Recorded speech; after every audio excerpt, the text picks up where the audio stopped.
Rajkamal films international உலகநாயகன் கமல்ஹாசன் வழங்கும் சிவகார்த்திகேயன் நடிக்கும் Amaran 31 October Deepavali முதல் உலகமெங்கும்.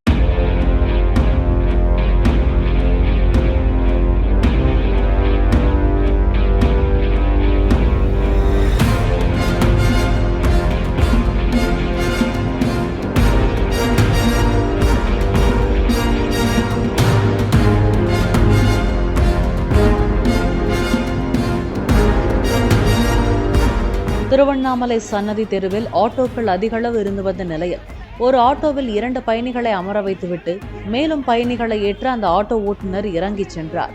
அப்போது மற்றொரு ஆட்டோ ஓட்டுநர் குறுக்கே இருந்த ஆட்டோவை நகற்ற இயக்கிய போது கட்டுப்பாட்டை இழந்த அந்த ஆட்டோ தேநீர் கடையில் உள்ளே புகுந்தது. அங்கிருந்தவர்கள் ஓட்டம் பிடித்தனர்.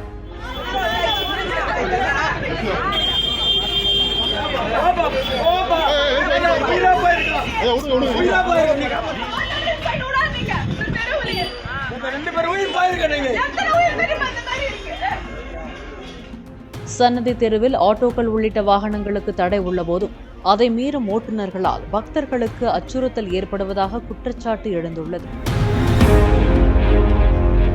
ராஜ்கமல் பிலிம்ஸ் இன்டர்நேஷனல் உலகநாயகன் கமல்ஹாசன் வழங்கும் சிவகார்த்திகேயன் நடிக்கும் அமரன் 31 அக்டோபர் தீபாவளி முதல் உலகமெங்கும்.